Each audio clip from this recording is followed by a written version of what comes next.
Yang saya hormati Yang Berhormat Datuk Seri Taqiyuddin, Yang Berhormat Ustaz Ahmad Fadli, Yang Berhormat Wan Ahmad Faisal, Yang Berhormat Haji Wan Rohimi, dan tuan-tuan dan puan-puan. Terima kasih jemput saya tuan-tuan. Hari ini kita bertuah sebab kita ada pemimpin-pemimpin dalam parlimen dan DUN tuan-tuan yang selalu bawa isu. Selalu dalam FYP saya tengok dalam TikTok Datuk Taki, YB Fadli dengan YB Waf. Tapi bila dia orang tanya soalan tuan-tuan dalam parlimen, Anwar tak boleh jawab. Betul tuan-tuan? Dia jawab benda lain. Bila YB Fadli tanya menteri berkenaan dengan digital, dia bukan nak jawab soalan, dia koyak gabak. Betul tuan-tuan? So mereka ni tak menjawab soalan, lepas tu koyak, lepas tu apa benda cakap macam-macam pada kita. Soalan yang dilampirkan oleh YB Taki pun dia tak jawab. Banyak dia tak jawab. Lepas tu dia keluar dewan. YB Waf tanya macam-macam soalan sampai dia pun gantung dewan berapa lama tuan-tuan. Tapi kita lawanlah dekat situ tuan-tuan. Dan tadi Tuan Pengerusi cakap, mak saya sekolah depan tu tuan-tuan, memang betul. Ini Jalan Bayam, saya kecil-kecil selalu jalan dekat sini. Sebab saya punya kampung di sebelah Hotel Perdana tu ada 7-Eleven, belakang tu rumah saya. Tapi dah tak ada orang duduk situ lah tuan-tuan, itu dululah. So asal mak saya memang orang Kelantan, saya tak makan budu, tapi saya minum. Tapi saya tak boleh cakap Kelantan lah tu, sikit-sikit boleh lah. So saya minta izin nak kecek luar, boleh tuan-tuan? Boleh dah? So hari ni Anwar Ibrahim tak ada tuan-tuan. Dia pergi Afrika. So kita nak dia menjawab soalan macam-macam masalah dalam Malaysia ni, tapi dia pergi luar negeri. Zafrul pun mengikut dia. Walaupun ke Kemboja, ke Ethiopia pun dia ikut tuan-tuan. So saya ingat dia pergi ke sana buat apa? Kita macam-macam masalah dekat sini, betul tak? Dengan kita punya artikel art tadi tu, yang berapa trilion dia sign ni tuan-tuan. Saya 3 hari lepas, saya ada mesyuarat dengan 3 orang bekas menteri, 4 orang bekas menteri, dan seorang bekas peguam negara tuan-tuan. 2 bekas menteri undang-undang, seorang bekas menteri MITI, dan seorang lagi bekas menteri luar negeri dan bekas peguam negara. So dalam mesyuarat itu, mereka bincang pasal benda inilah, pasal artikel untuk kita punya trade agreement ni. Dan mereka sebulat suara mengatakan bahawa perjanjian yang kita sign ni menggadaikan negara dan merupakan perjanjian yang terbodoh dalam sejarah. Tuan-tuan setuju tak? Terbodoh dalam sejarah tuan-tuan. Macam mana kita boleh sign pun dia tak tahu. Dia kata, dia orang pelik macam mana Anwar Ibrahim boleh sign benda ini. Dan dalam mesyuarat itu, mereka tanya, Anwar Ibrahim tak baca ke benda ni? Saya rasa memang dia tak baca tuan-tuan. Sebab dia malas membaca, betul? Itu hari ada dalam interview, arwah Tun Daim punya isteri kata apa? Dia kata Anwar Ibrahim ni suka jalan-jalan kuat melenting dengan tak suka membaca tuan-tuan.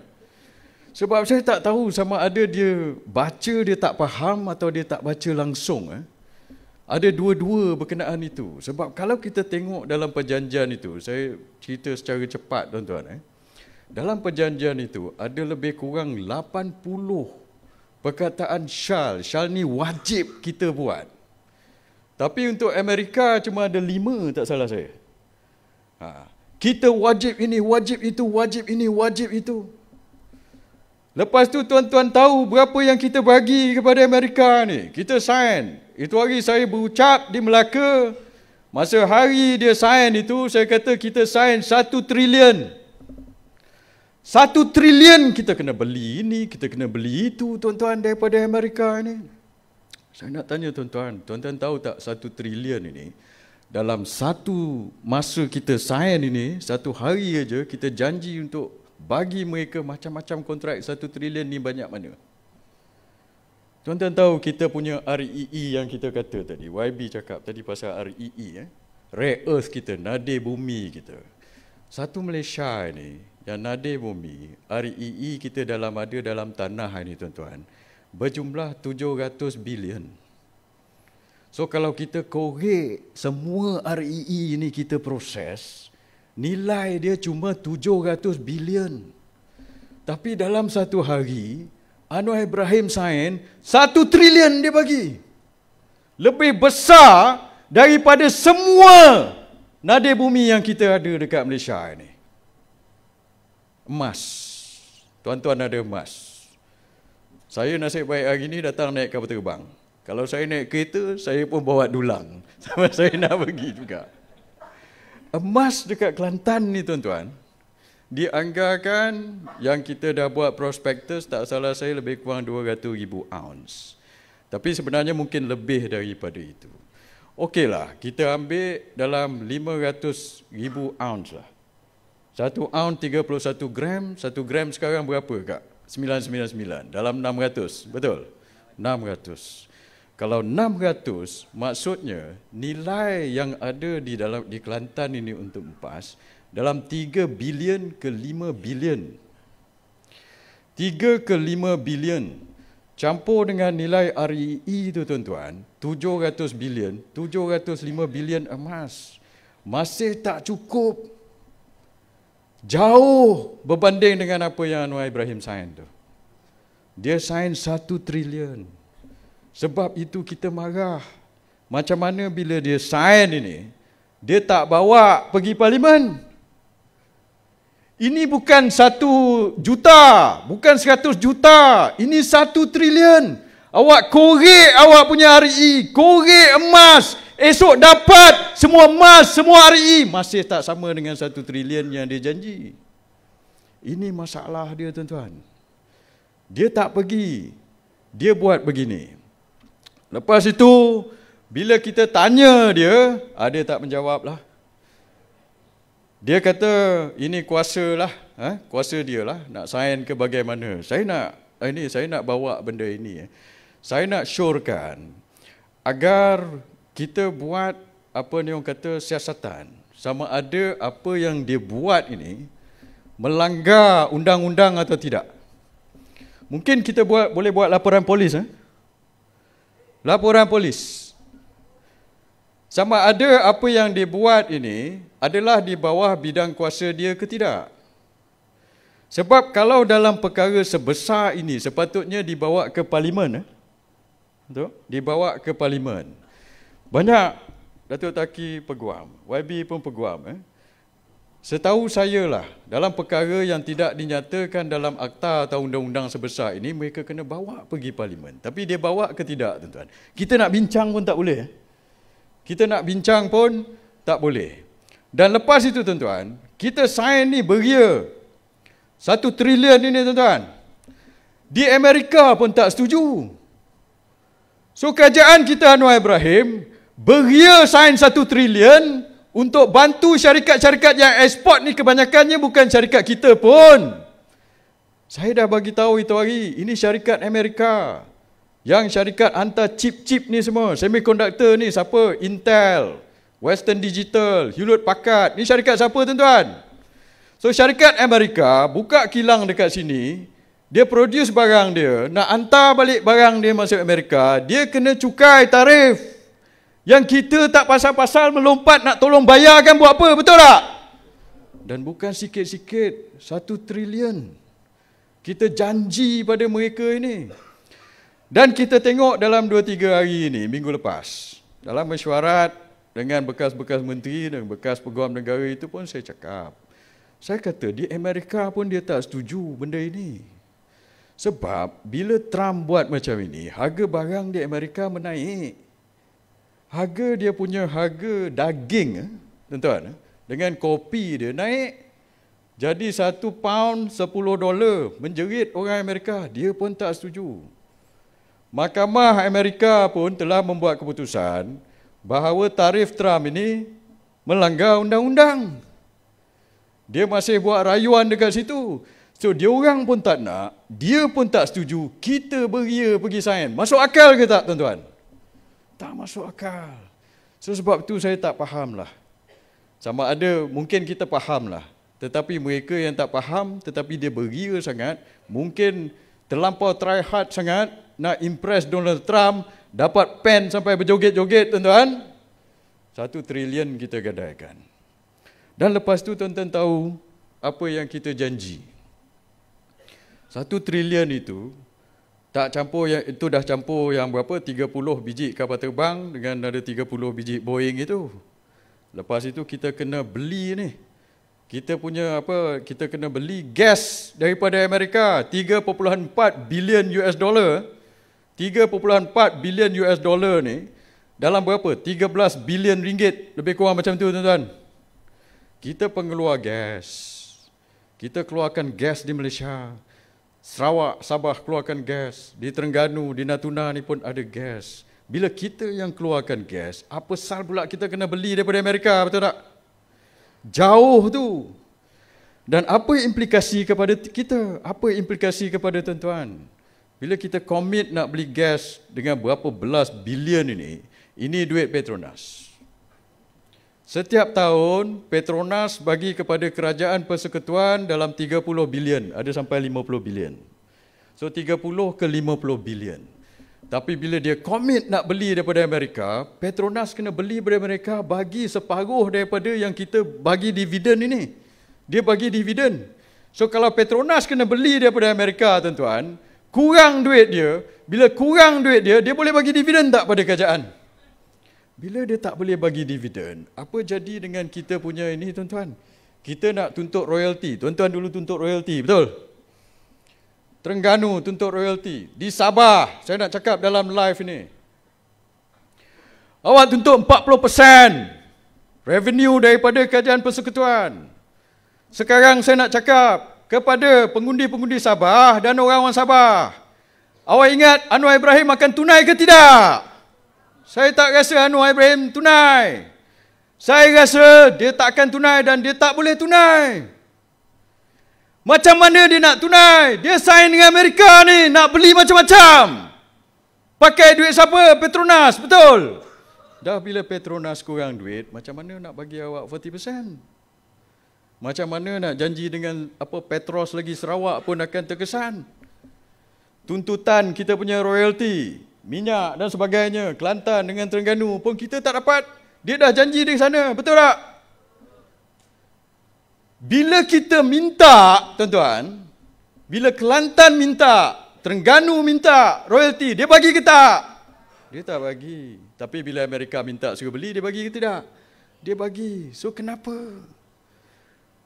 Bila kita cakap pasal ekonomi, tuan-tuan cakap pasal ekonomi, dia cakap apa? Dia kata, awak orang Perikatan Nasional, orang PAS, tak payah cerita pasal ekonomi lah, sebab tengok negeri-negeri Kelantan, Terengganu, Kedah, Perlis, dia kata, ekonomi tak maju, dia cakap.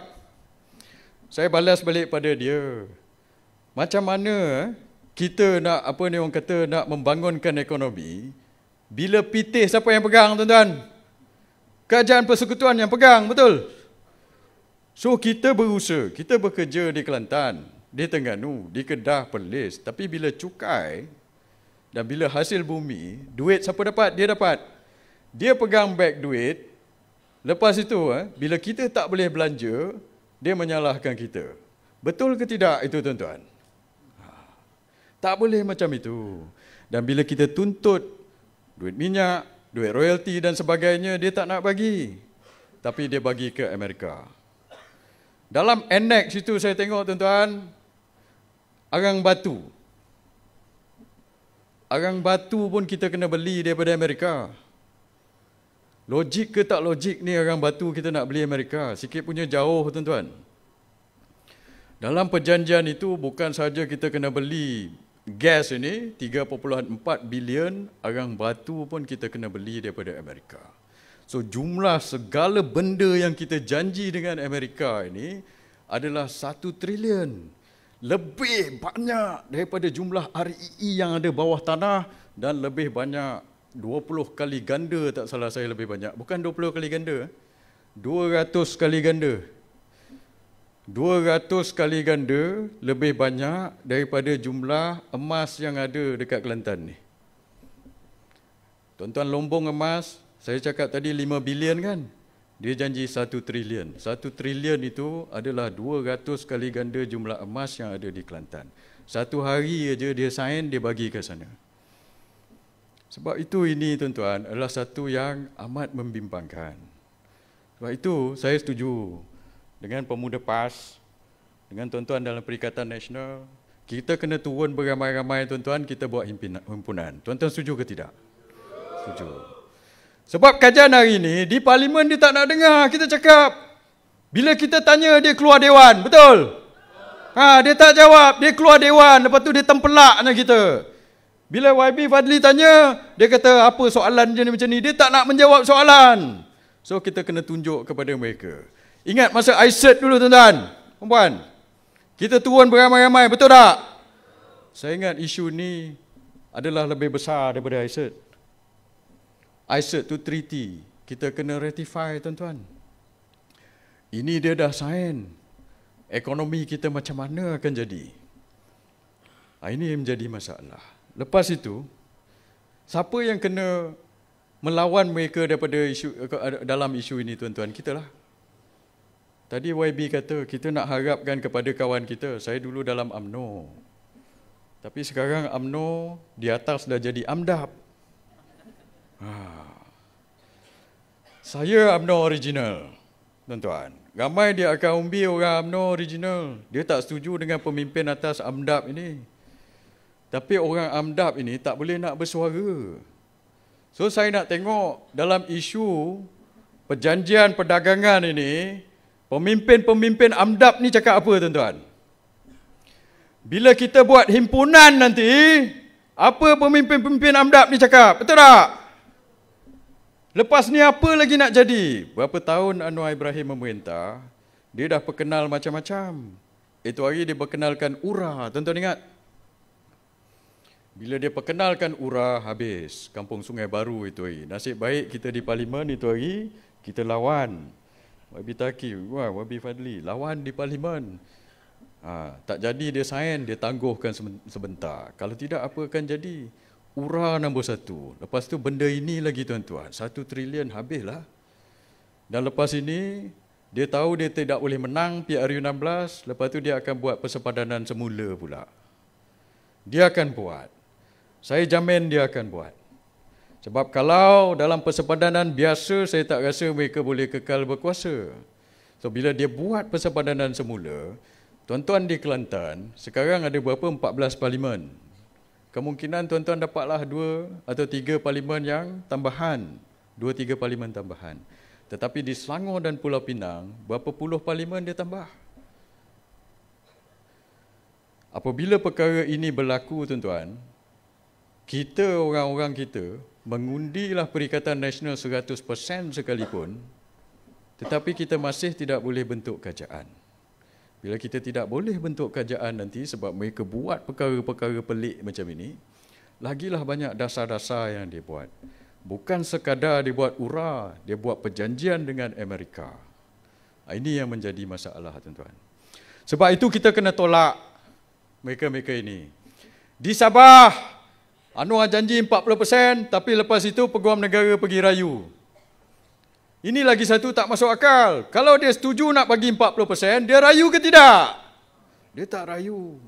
Macam mana setuju tapi rayu? Ini tak masuk akal pada saya. So sebab itu orang Sabah, awak percaya kepada Anwar Ibrahim? Saya tak percaya.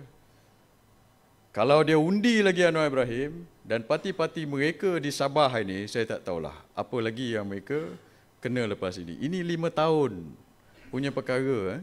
Sebab itu mereka kena tengok benda ini.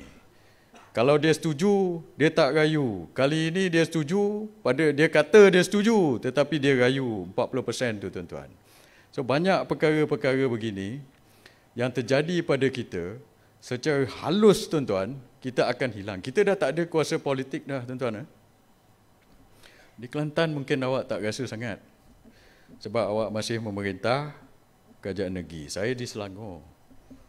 Di Selangor kita dah rasa kuasa politik tidak ada, kuasa ekonomi kita memang dah lama tak ada. Dulu tuan-tuan, masa kita jadi kajian Barisan Nasional, Perikatan Nasional dalam kajian persekutuan, sekurang-kurangnya kita ada kuasa politik, betul? Kuasa ekonomi memang kita tak ada. Tapi hari ini siapa yang memegang kuasa politik dan kuasa ekonomi ini? DAP. Kita tidak lagi ada kuasa politik. Sebab orang-orang yang menyokong Anwar Ibrahim pada hari ini memberi kuasa kepada DAP untuk berkuasa. Sebab itu, dia buat benda-benda macam ini, dia tak kisah. Dan dia akan buat lagi. Kalau perkara ini berterusan, tuan-tuan, saya bimbang akan berlaku ketidakstabilan pada kita punya negara ini. Ini yang menjadi masalah. Bila politik tak seimbang, ekonomi pun macam mana? Akan jadi orang kata perkara yang kita haraplah, perkara-perkara yang kita tak nak itu tidak berlaku. Dan sebab itu saya nak cakap malam ini nak dekat pukul 12 ni tuan-tuan, saya pun tak mau panjang-panjang lah ya. Tapi saya nak cakap serius, benda ini adalah satu benda yang amat membimbangkan, lebih besar daripada ICERT, dan ini melibatkan kita punya keturunan nanti anak cucu. Sebab mereka ambil hutang ni, 1 trilion ni kebanyakannya macam mana tuan-tuan? Bila dia beli Boeing dan sebagainya, dia akan ambil hutang. Bila dia ambil hutang, kita yang akan menanggungnya tuan-tuan. Dia orang ni, bila dia dah ambil hutang, dapat projek apa semua, lepas itu apa berlaku? Dia kalah sebagai kerajaan pun dia tak kisah. Tapi hutang yang dia ambil itu siapa yang kena bayar? Kita yang kena bayar nanti. Sebab itu saya cadangkan kalau ada himpunan nanti insya-Allah kita akan buat lepas PRN. Saya tak tahu, bergantung pada PAS. Saya akan turun dan saya jemput tuan-tuan, kita turun beramai-ramai. Boleh tuan-tuan? Boleh, insya-Allah. Kita tunjuk kepada Anwar Ibrahim dan koncu-koncu dia ini yang kita tak setuju dengan perjanjian dengan Amerika ni. Betul tuan-tuan? Kita tolak perkara-perkara ini. Sebab ini melibatkan masa depan kita tuan-tuan. Kita tak setuju. Sebab kita yang akan membayar benda-benda ini semua. Dan itulah tuan-tuan, kita tak boleh terima benda ini. Dan selepas ini akan berlaku PRN lagi. Ini di Sabah, saya tak tahu siapa akan menang sebab banyak sangat parti yang bertanding. Lepas itu, di Melaka kita akan tengok macam mana. Dan di Johor macam mana. Kalau orang tanya saya bila PRU akan berlaku, saya kata lambat lagi lah 2 tahun. Ada orang kata cepat-cepat PRU akan berlaku. Tapi saya tak rasa begitu tuan-tuan. Puak-puak sebelah sana, Anwar Ibrahim memang dia kata dia nak penatkan kita lah barangkali. Saya ingat dia kata akan berlaku cepat-cepat, saya tak tahulah. Tapi saya rasa dia akan push sampai ke ujung penggal lah. Sebab buat apa dia buat PRU awal, dia pun tak confident dia boleh menang atau tidak. Dan dia masih perlu buat persempadanan semula. Dan itu satu. Satu lagi, kalau dia buat PRU awal, dia tak boleh spend bajet. Ada 2 kali bajet lagi dia nak spend tuan-tuan. So saya ingat dia akan push awal. Tetapi kenapa saya cakap macam ini? Sebab bila perkara ini berlaku, dia akan push lagi 2 tahun. Maka kita pun kena istiqomah lah. Dia nak penatkan kita, dia nak terus kita suruh kita masuk gear 5 barangkali. So kita dah masuk gear 5, kita penat, tak berlaku-berlaku lagi PRU. Lepas tu bila kita dah habis gas dah, time tu dia buat PRU. Saya rasa macam itulah strategi dia tuan-tuan. Saya dengar cerita dia akan bertanding di Putrajaya. Di rumah saya. Saya nak pindah Putrajaya. Dulu saya duduk Putrajaya, lepas tu saya keluar Putrajaya ni saya nak masuk oleh Putrajaya. So Anwar Ibrahim akan bertanding di kawasan di rumah saya di Putrajaya. Saya tak tahulah macam mana lawan Perikatan Nasional, lawan Datuk Razzie Jidin. So Datuk Razzie Jidin kena kerja kuat sikitlah. Sebab Anwar Ibrahim saya dengar cerita dia akan bertanding di Putrajaya. Tapi di mana pun dia bertanding nanti tuan-tuan, kita akan lawan dia habis-habisan lah insya-Allah. Sebab kita tak boleh benarkan dia berterusan begini. Dan kita kena tolak perjanjian-perjanjian ini. Kita ada 60 hari untuk amend benda itu. Tadi YB dah cakap tadi. Dulu dia sign dulu. Lepas tu sekarang baru dia kata dia akan buat perubahan. kita ni biasa sebelum sign perjanjian lah kita akan buat perubahan, kita kena buat perubahan, betul? Tetapi ini tidak, tuan-tuan. Lepas dia sign, lepas tu kita apa orang kata menegur baru dia nak buat perubahan. Ini tak boleh lah. Tapi saya kata begini pada Zafrul dengan dengan Anwar Ibrahim, kita tak nak perubahan-perubahan itu, kita nak dia batalkan terus. Setuju tuan-tuan? Sebab kalau dia tak batalkan, maka kita yang kena bayar benda ini. Dia orang peduli apa? Betul? Duit kita yang dia gunakan nanti. Dan akhir kata tuan-tuan, bila kita buat perhimpunan nanti, kita turun beramai-ramai, biar satu Malaysia turun, kita tunjuk pada mereka, kita tak setuju dengan apa yang mereka buat itu tuan-tuan. Boleh tuan-tuan? Nanti kita akan bincang lagi perkara ini. Dengan itu tuan-tuan, saya pun tak mau panjang-panjang, nak dekat pukul 12 ini. Saya pun tengok tuan-tuan dah, tuan-tuan pun dah habis gas rasanya. So saya ingin ucap terima kasih banyak-banyak lah. Nanti kita berjumpa lagi lah. InsyaAllah kita jumpa di media sosial atau di arena yang lain. Sekian, wabillahi taufiq wal hidayah. Wassalamualaikum warahmatullahi wabarakatuh. Terima kasih tuan-tuan. Terima kasih pada Tuan Isham.